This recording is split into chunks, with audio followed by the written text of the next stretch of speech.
once a Buddhist monk was collecting wood in the forest for cooking. When he saw a surprising sight, he saw a legless fox which looked healthy from above.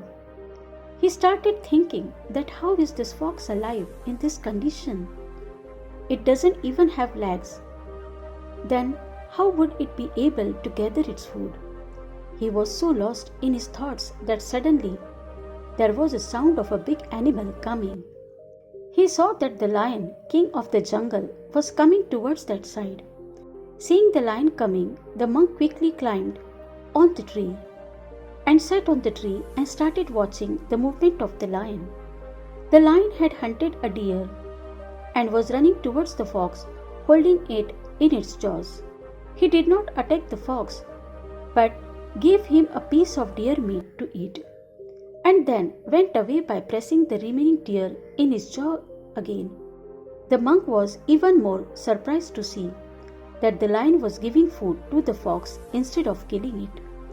The monk mumbled to himself. He could not believe his eyes.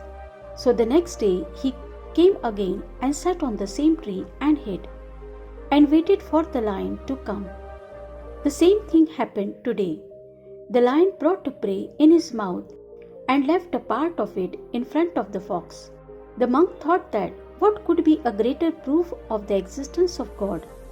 He also arranges food for whomever he produces. He decided that from today onwards, like this fox, I will also live at the mercy of the God. He will arrange my food.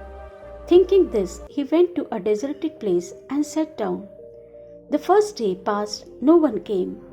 The next day, some people came, but no one looked at the monk. Slowly, his strength was running out.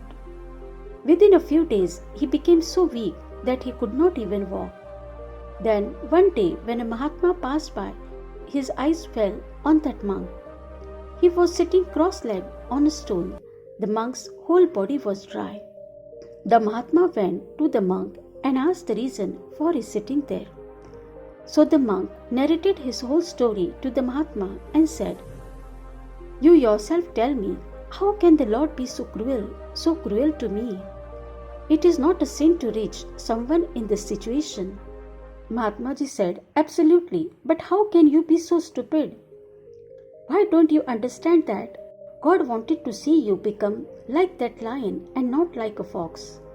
Friends, the same thing happens in life. The way we should understand things, we understand the opposite. And we often understand events according to our convenience and our benefits.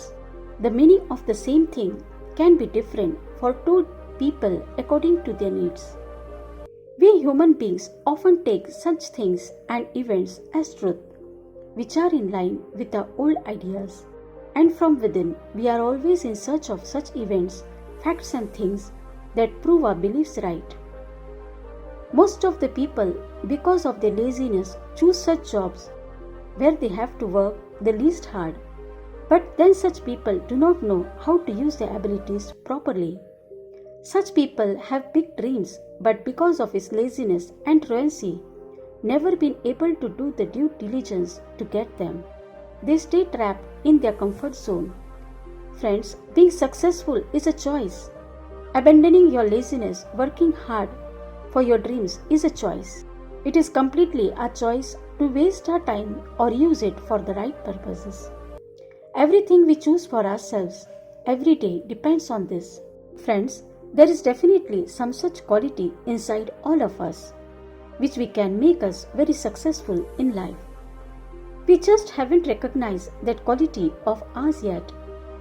And the biggest reason for this is the environment around us and the ideas imposed on us by the people. When a small child learns to walk and falls again and again, he stands up every time without any self-indulgence and fear, and tries to walk again, because then no one would have filled his mind that, "Son, failing is a crime. You should be ashamed after failing. You should be afraid of failure." Rather, every time he falls, it is said that, "Son, try again. You can't just walk, you can even run."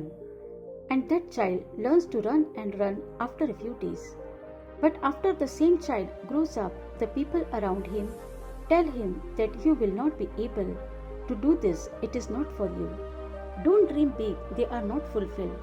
And gradually the same child accepts all these things and then becomes one of them.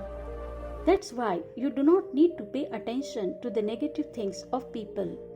But if you need to pay attention to yourself, to recognize your own ability, and to keep in mind that we are not becoming a fox instead of a lion.